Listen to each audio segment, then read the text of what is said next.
দেখুন, এটা একটা অমানবিক ঘটনা। কর্মস্থলে, স্কুলে, ক্যাম্পাসে এই যে ধর্ষণ হয়ে যাওয়া এবং যারা ধর্ষণকারী একের পর এক ছাড়া পেয়ে যাওয়া, তার থেকেই এই উৎসাহ এবং উদ্দীপনা।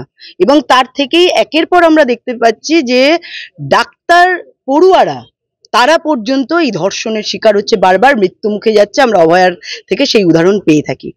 তো স্বভাবতই পশ্চিমবঙ্গে আইনের শাসন নেই এবং যারা ধর্ষণকারী তাদের বারবার যেহেতু আড়াল করা হয়, তো সেখান থেকেই উৎসাহ আসছে।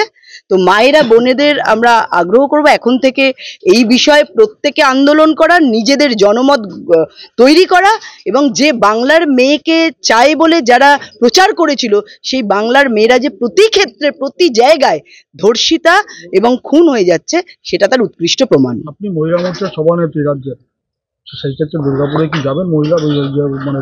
হ্যাঁ, নিশ্চয়ই আমি সেখানে যাব এবং আমরা বিভিন্ন জায়গায় যাই, আন্দোলন আমরা সংগঠিত করছি এবং আমরা অবশ্যই যাব, কারণ আমরা এই ধরনের যারা বারবার নিগৃহীত হচ্ছে, অপমানিত হচ্ছে, লাঞ্ছিত হচ্ছে, আমরা তাদের পাশে আছি সবসময়। অন্য রাজ্যে কি বার্তা যাবে? যারা পড়ুয়া অন্য রাজ্য থেকে এসছে এখানে পড়তে, তারা ধর্ষিত হচ্ছে, তারা খুন হচ্ছে। দেখুন, অন্য রাজ্যের কাছে বার্তা অভয়ার সময় থেকেই আমরা এটা লক্ষ্য করেছি, সারা বিশ্বের কাছে এই বার্তা গেছে যে পশ্চিমবঙ্গ মহিলাদের জন্য সেফ নয় এবং একজন ডাক্তারি পড়ুয়া, একজন উকিল, তার ক্যাম্পাসে নার্স, তারা ধর্ষণ হচ্ছে, কোথাও খুন হচ্ছে। তো এটা আমাদের মাথা নিচু হয়ে যায় সারা ভারতবর্ষের অন্যান্য রাজ্যের কাছে শুধু নয়, এই ভারতবর্ষের বাইরে অন্যান্য দেশের কাছেও, যেখানে এই সংবাদ পরিবেশিত হচ্ছে।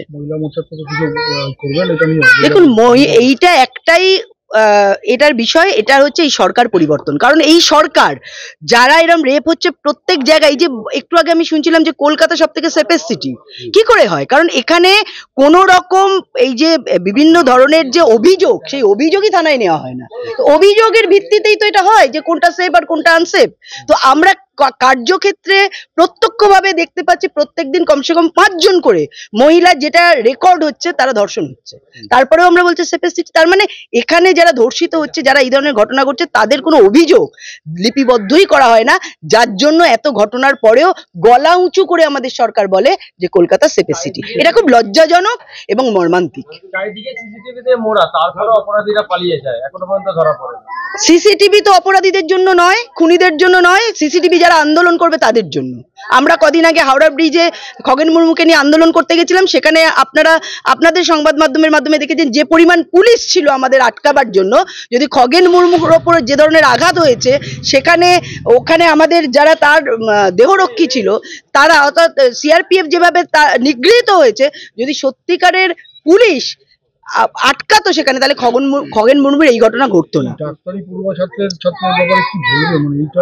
দেখুন, খুব লজ্জাজনক ব্যাপার, কারণ ডাক্তারি পড়ুয়া মানুষের সেবা দান করে। আমরা ডাক্তারকে ভগবানের সাথে তুলনা করি, তো সেই ডাক্তাররা বারবার রেপের শিকার হচ্ছে, খুন হচ্ছে, নিগৃহীত হচ্ছে।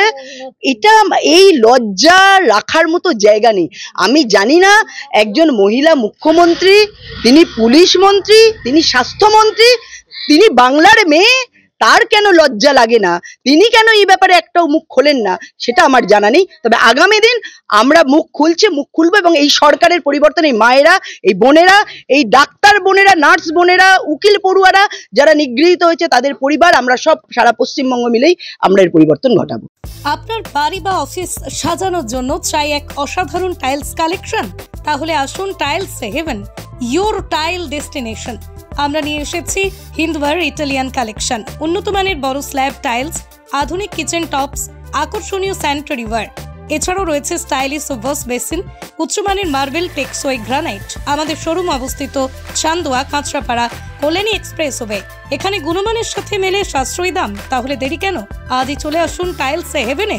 আপনার স্বপ্নের বাড়ি সাজানোর সমস্ত সমাধান এক ছাদের তলায়। Tiles heaven, your tile destination. Jewellers মানে B Das and sons jewellers.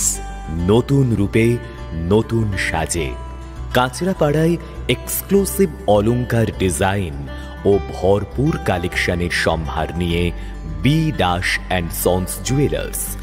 নতুন রূপে, নতুন সাজে।